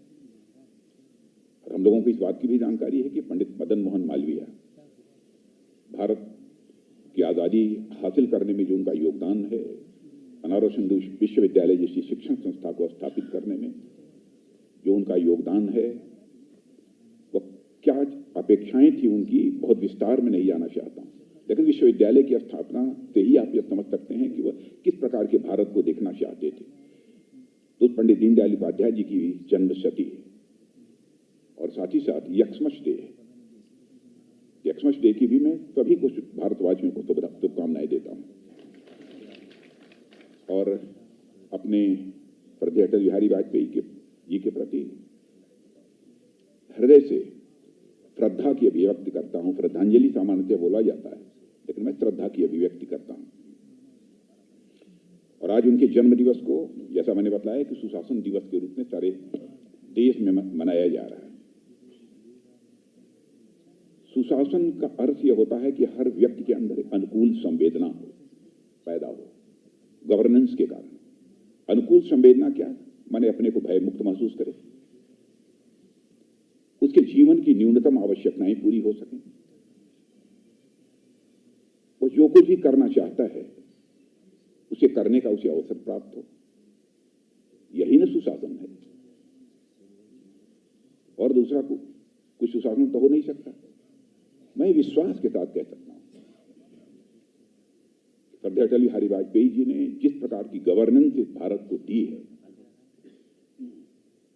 उसकी सराहना यही नहीं, मैं जानता हूं कि आप में से लोग इस पर आपत्ति भी कर सकते हैं कि उन्हीं के समय क्यों। मैं दुनिया के दूसरे देशों में भी मुझे जाने का अवसर उस समय भी प्राप्त हुआ था, क्योंकि उनके मंत्रिमंडल में सरफेस ट्रांसपोर्ट मिनिस्टर के रूप में मैं काम कर रहा था। उस समय की उनकी गवर्नेंस जो थी, उसकी दुनिया के दूसरे लोग भी तारीफ करते थे। आजाद भारत के इतिहास में पहली बार ग्रोथ रेट, विकास दर 8.4% उस समय पे पहुंची थी, उसकी सर्वत्र सराहना होती थी। और तब से लगातार दूसरी भी गवर्नमेंट आई। मैं किसी गवर्नमेंट की आलोचना नहीं करना चाहता। हर गवर्नमेंट कुछ अपने हिसाब से जो कुछ भी कर सकती है, अपनी सोच के आधार पर वह करने की कोशिश करती है। किसी का कम, किसी का अधिक, ये हो सकता है, इसको लेकर विवाद हो सकता है, लेकिन उनके गवर्नेंस को लोग मानते हैं। सुशासन के इस लक्ष्य को कैसे हासिल किया जा सकता है, ये अटल जी ने करके दिखाया है। इसीलिए सुशासन दिवस मनाने का फैसला हमारे प्रधानमंत्री ने किया। 2014 से हमारी गवर्नमेंट आई है। अब आप ये कहेंगे कि बहुत सारे मैं तर्क दे दूं आपको कि मोदी जी के प्रधानमंत्री बनने के बाद भारत में ये रिफॉर्म्स हुए, ये डेवलपमेंट्स हुए। तो आप कहेंगे कि पहले भी कुछ हुए थे, हो सकता है एक विवाद का विषय हो सकता है, लेकिन दुनिया का सबसे ताकतवर देश जो अमेरिका माना जाता है, अमेरिका के इस समय जो भारत में एम्बेसडर हैं मिस्टर गारसेटी, आज के 5-6 महीने पहले मैंने देखा किसी कार्यक्रम में बोलते हुए उन्होंने कहा कि if you want to see the future come to India.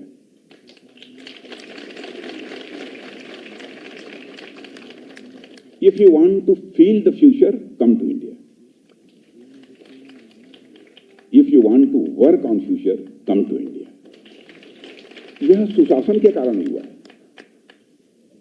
यह सुशासन के कारण ही हुआ है, अन्य कोई दूसरा कारण नहीं है।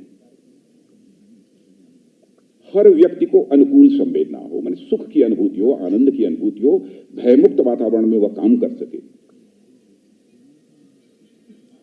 तो हमारी सरकारें, चाहे अटल जी की सरकार रही हो, चाहे हमारे मोदी जी की सरकार रही हो, हम लोग एक आइडियोलॉजी, एक दार्शनिक अवधारणा को लेकर चलने वाले लोग हैं।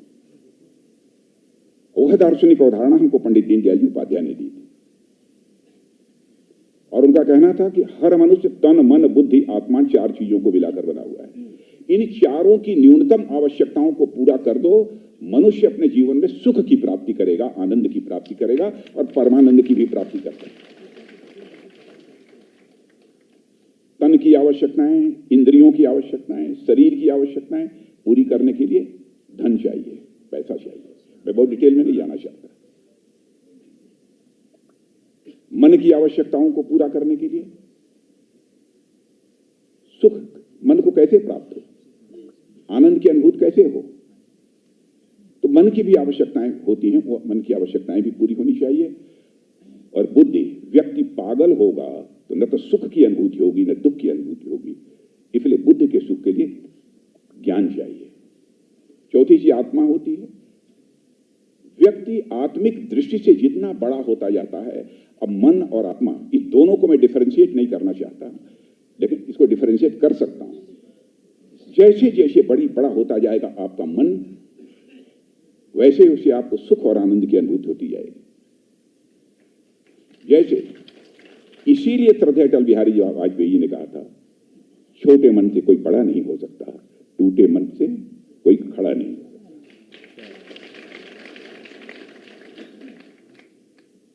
गुड गवर्नेंस वही है कि जो तन, मन, बुद्धि, आत्मा, इन चारों की आवश्यकताओं को पूरा कर दे।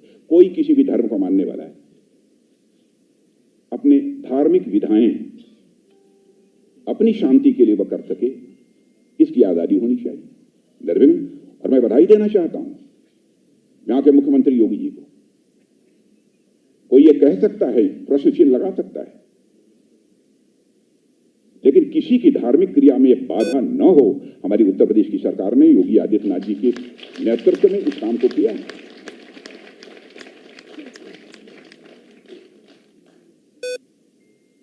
लोगों की न्यूनतम आवश्यकताएं पूरी हों। हमारे प्रधानमंत्री मोदी जी न्यूनतम आवश्यकताओं को पूरा करने के लिए 80 करोड़ लोगों को निःशुल्क राशन मुहैया करा रहे हैं। कोई ये कह सकता है कि आप राशन मुहैया करा रहे हैं, इसका मतलब कि व्यक्ति काम करना बंद कर देगा। यानी जो उसको काम करने का अवसर भी मिलना चाहिए, वह भी मुहैया कराने का प्रयास हो रहा है। मैंने बहुत डिटेल में जाऊंगा तो घंटे 2 घंटे का भाषण होगा, उस डिटेल में नहीं जाना चाहता। मैं केवल एक ही बात रखना चाहता हूं। पिछले 8 वर्षों के अंदर ही भारत में 25 करोड़ लोग गरीबी रेखा के बाहर हुए हैं। ये कैसे हुए? लोगों की न्यूनतम आवश्यकताएं पूरी नहीं हुई हैं, लोगों की वित्तीय आवश्यकताएं यदि पूरी नहीं हुई हैं, तो 25 करोड़ लोग गरीबी रेखा से बाहर कैसे हुए? यही गुड गवर्नेंस है, यही गुड गवर्नेंस है। इंद्रियों की आवश्यकता को पूरा करने के लिए धन चाहिए, मन की आवश्यकता को पूरा करने के लिए मान, सम्मान, स्वाभिमान चाहिए। तन की आवश्यकता को पूरा करने के लिए धन धान चाहिए, मन की आवश्यकता को पूरा करने के लिए मान, सम्मान, स्वाभिमान चाहिए। बुद्धि की आवश्यकता को पूरा करने के लिए ज्ञान चाहिए, और आत्मा की आवश्यकता को पूरा करने के लिए भगवान चाहिए।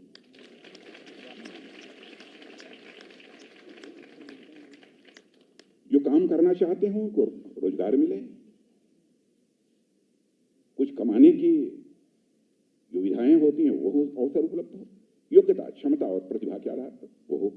हमारी गवर्नमेंट वो देने की कोशिश कर रही है। मैं डिटेल में जाऊंगा तो मैं सिद्ध कर सकता हूं कि कैसे हमारा प्रयत्न, मैं नहीं करता हूं कि हम बिल्कुल 100% सैचुरेशन तक पहुंच गए हैं, यह मैं दावा नहीं करना चाहता, लेकिन सैचुरेशन की दिशा में हम बढ़ रहे हैं, यह बात मैं कह सकता हूं दावे के साथ। और मैंने कहा कि तन के सुख के लिए धन धान चाहिए, मन के सुख के लिए मान सम्मान स्वाभिमान चाहिए। कोई किसी को जलील न करे, कोई गुंडागर्दी न करे, कोई दहशत न पैदा करे। हर व्यक्ति अपने को भयमुक्त महसूस करे। क्या हमारी सरकार नहीं काम कर रही है? लॉ एंड ऑर्डर ये स्टेट सब्जेक्ट होता है, सेंट्रल सब्जेक्ट नहीं है। क्या आप ऐसा नहीं महसूस करते हैं कि हमारे मुख्यमंत्री इस दायित्व को बखूबी निभा रहे हैं?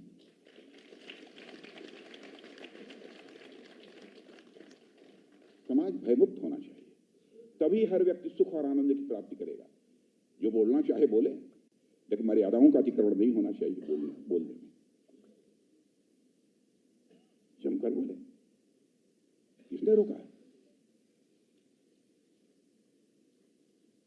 सभी के लिए शिक्षा की व्यवस्था गवर्नमेंट ने किया ही है, प्रारंभ से चल रही है, और उसमें इंप्रूवमेंट लाने के लिए अब कोई मेडिकल एजुकेशन प्राप्त करना चाहता, आप जानते हैं कि हमारी गवर्नमेंट आने के बाद नंबर कितना बढ़ा। एग्जैक्ट फिगर हमारे पास नहीं है, लेकिन 2014 के पहले जितने हमारे एम्स थे, जितने हॉस्पिटल थे, जितनी शिक्षण संस्थाएं थी, जितनी यूनिवर्सिटीज थी, 2 गुना, 2.5 गुना, 3 गुना वृद्धि हुई है। मैं दावे के साथ में कह सकता हूं। मैं फिगर हमारे पास नहीं है तो मैं देती हूं। यह सब सारा प्रयत्न ज्ञान के लिए भी, लोगों को ज्ञान प्राप्त हो, शिक्षा प्राप्त हो, अच्छी शिक्षा प्राप्त हो। अभी हमारी जो एजुकेशन पॉलिसी थी उसमें जिस तरीके से रिफॉर्म गवर्नमेंट ने किया, अब उसको कोई जाकर देखे, पढ़े कि हम उस रिफॉर्म से क्या अचीव करना चाहते, तब उसको एहसास होगा। और आत्मा के सुख के लिए भगवान चाहिए, मैंने कह दिया। लोग कहें भगवान कहां से लाके दे देंगे? मित्रों, ये मन है ना, आप आत्मा में कहूंगा तो समझाने में बहुत लंबा समय लगा, उसको थोड़ी देर के लिए मन ही मान लो। जैसे जैसे मान लो थोड़ी देर के लिए कि आत्मा, कोई पढ़े लिखे लोग हैं इसलिए मैं ये सब सारी बातें बोल रहा हूं, हाईली एजुकेटेड लोग भी यहां पर है। थोड़ी देर के लिए मान लो कि आप आत्मा या सर्किल है। मैं this is only A imagination, या केवल एक कल्पना है। मान लीजिए थोड़ी देर के लिए आत्मा है। आत्मा का सुख कैसे मिलेगा? जब छोटे मासूम रोते हुए बच्चे को मां जमीन से उठाकर उसे अपने सीने से लगा लेती है, तो मां को जो उस समय सुख मिलता है वो शरीर का सुख नहीं होता, वो बुद्धि का सुख नहीं होता, वो आत्मा का सुख होता है। और जैसे जैसे यह उसको बड़ा करते चले जाएंगे, सर्किल को, उसके वृत्त को, उसके सर्कमफेरेंस को, उसकी परिधि को, उसी रेशियो में मैग्नीट्यूड ऑफ सुख, मैग्नीट्यूड ऑफ आनंद बढ़ता चला जाएगा। और एक क्षण वही आएगा कि परमानंद की प्राप्ति होगी, परमात्मा की प्राप्ति होगी। अब इसे मैथमेटिकल इक्वेशन में कहना हो तो आप यूं कह सकते हैं कि circumference of man is directly proportional to the magnitude of sukh. Circumference of man is directly proportional to the magnitude of Anand.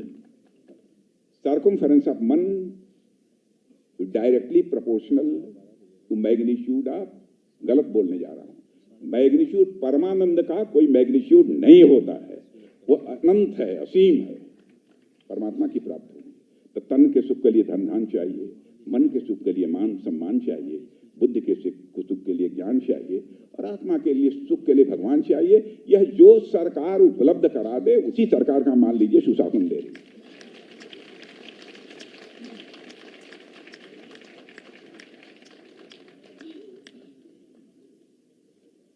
और साथियों, वैसे बहुत सारे जो स्टेप्स जो हमारे श्रद्धेय अटल बिहारी वाजपेयी जी ने उसने लिए थे, बहुत सारी।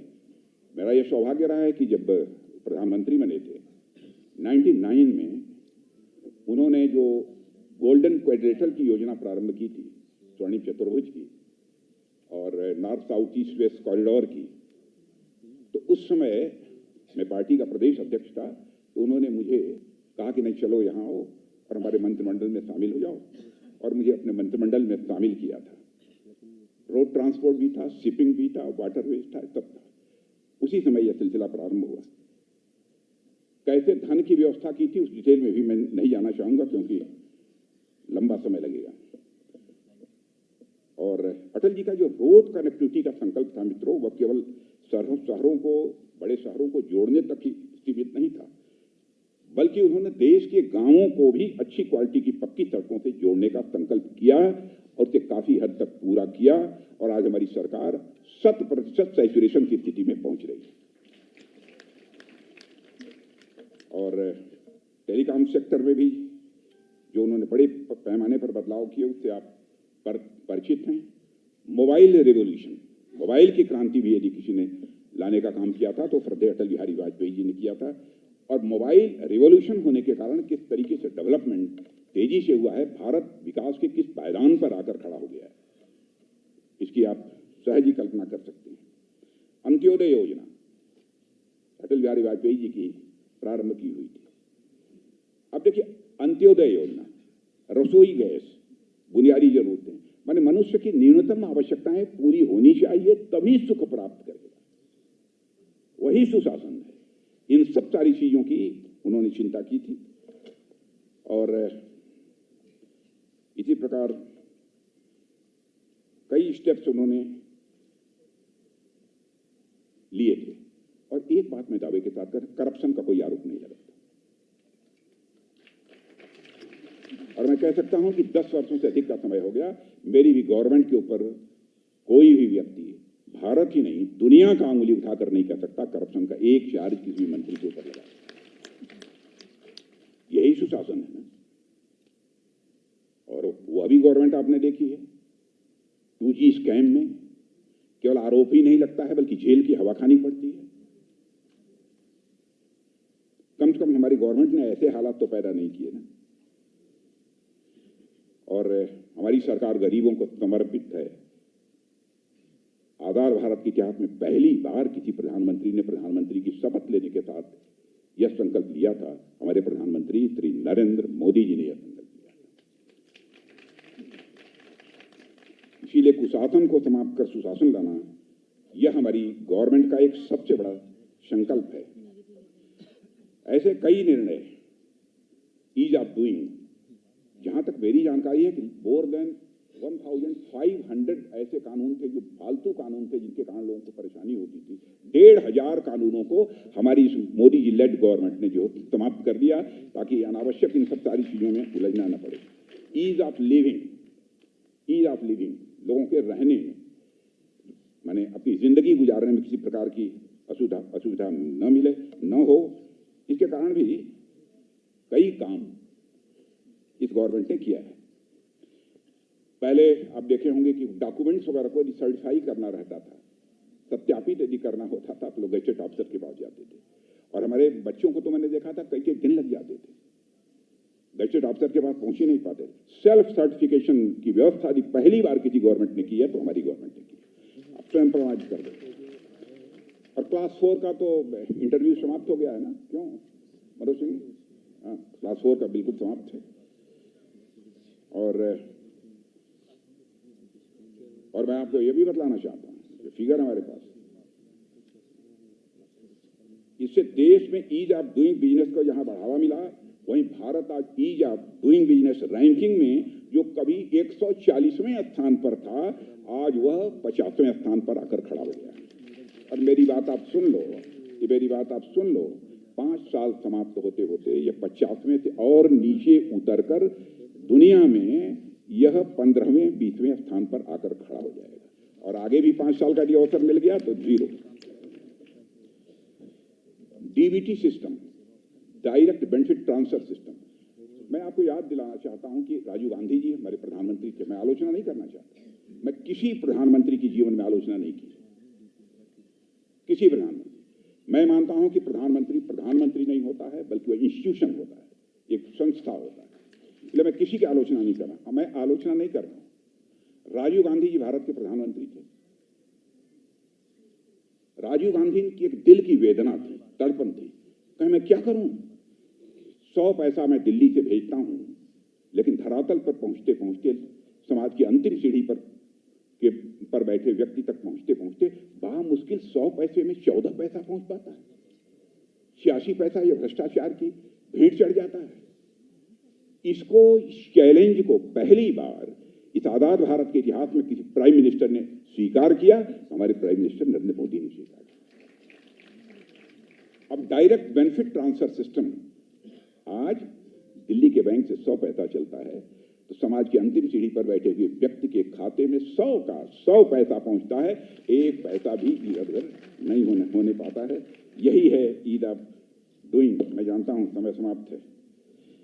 बिजली कनेक्शन, एलपीजी सिलेंडर, ये सब बहुत सारे स्टेप्स उस समय सरकार ने लिया था, और मैं कह सकता हूं हमारी केंद्र और हमारी उत्तर प्रदेश सरकार ने पिछले कुछ सालों में जनता तक सबसे बुनियादी सुविधाएं पहुंचाने पर ध्यान केंद्रित किया है, जिन्हें उनकी सबसे ज्यादा जरूरत है। और मुझे खुशी है उत्तर प्रदेश में, और मित्रों मैं कहना चाहूंगा कि आप सबको बधाई देना चाहिए अपने मुख्यमंत्री को। इनके लीडरशिप में 4 करोड़ लोग गरीबी की रेखा के बाहर आए हैं। मुझे बतलाया गया है 4 करोड़ से अधिक गरीबों को पक्का मकान भी मिला है, और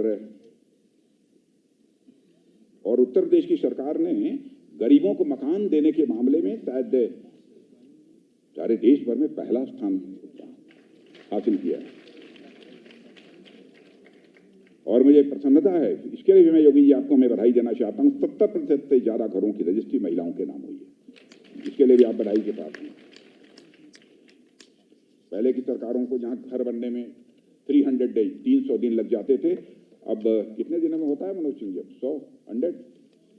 110 दिनों में हो रहे हैं। यही है ना गुड गवर्नेंस। और 25 करोड़ लोग हमारे सारे देश भर में गरीबी रेखा से बाहर आ चुके हैं। देखिए, गरीब के लिए तो आयुष्मान भारत 5 लाख रुपए तक का मुफ्त इलाज, और यहां जो लोग बैठे होंगे जब 70 साल से ऊपर हो जाएंगे, चाहे किसी भी जाति के हों, किसी इनकम ग्रुप के होंगे, 5 लाख रुपए का आयुष्मान भारत योजना के अंतर्गत मुफ्त इलाज। यही है गुड गवर्नेंस। और सुशासन सिर्फ सरकार की यह जिम्मेदारी न बनकर रह जाए, तो मैं मानता हूं कि इसमें विपक्ष की भी सकारात्मक भूमिका होनी चाहिए। अब यह संदेश कहां तक जाएगा मैं नहीं कह सकता, किस रूप में जाएगा भी नहीं कह सकता हूं। और वैसे मैं कभी कभी जब फंडामेंटल राइट्स में देखता हूं कॉन्स्टिट्यूशन के, फंडामेंटल राइट्स की यदि सारी चीजों को पूरी तरह से अमल में ला दिया जाए तो मैं दावे के साथ कह सकता हूं कि गुड गवर्नेंस के लक्ष्य को, सुशासन के लक्ष्य को यह प्राप्त किया जा सकता है। बहुत सारे ऐसे स्टेप, मिशन कर्मयोगी हमारी गवर्नमेंट ने प्रारंभ किया। आई गॉड, जब कोई प्रशिक्षण प्राप्त करना चाहता है तो एक कर्मयोगी प्लेटफॉर्म तैयार है, सीधे कर सकता है। मीटिंग अरेंज, अब सारी मीटिंग्स और बड़े बड़े कार्यक्रम थ्रू इसी वीडियो कॉन्फ्रेंसिंग से हमारी गवर्नमेंट ने करने का सिलसिला प्रारंभ किया है। बट नेचुरल है, समय की बचत होगी, पैसे की बचत होगी, और काम करने वाले अधिकारियों की इफिशियंसी बढ़ेगी। और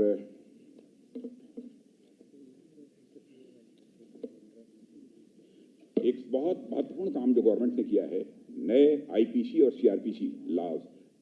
मैं समझता हूं कि आप लोग यदि पढ़ेंगे तो जो नए कानून बने हैं आईपीसी सीआरपीसी के, मैं दावे के साथ कह सकता हूं आपसे स्वीकार करेंगे कि गुड गवर्नेंस की दिशा में अथवा लोगों को न्यूनतम कठिनाइयों का सामना करना पड़े, इस दृष्टि से यह जो सुधार हुआ है ये बहुत ही महत्वपूर्ण सुधार है, और इसकी सभी सराहना करेंगे। मुझे पक्का विश्वास है कैसे कैसे इसका लाभ होता मैं डिटेल में जाता, लेकिन समयाभाव है, समय जरूरत से ज्यादा हो गया है, इसलिए इससे ज्यादा कुछ न कहते हुए पुनः उत्तर प्रदेश सरकार द्वारा आयोजित इस सुशासन दिवस पर कार्यक्रम के लिए मैं जहां पर मुख्यमंत्री जी को बधाई देता हूं, वहीं पर मैं पूरे अधिकारी वर्ग को भी अपनी तरफ से हार्दिक बधाई देता हूं इस भव्य कार्यक्रम के आयोजन के लिए और हृदय की गहराइयों से श्रद्धेय अटल बिहारी वाजपेयी जी के प्रति श्रद्धा की अभिव्यक्ति करते हुए और पंडित दीनदयाल जी, पंडित मदन मोहन मालवीय जी को यहाँ पर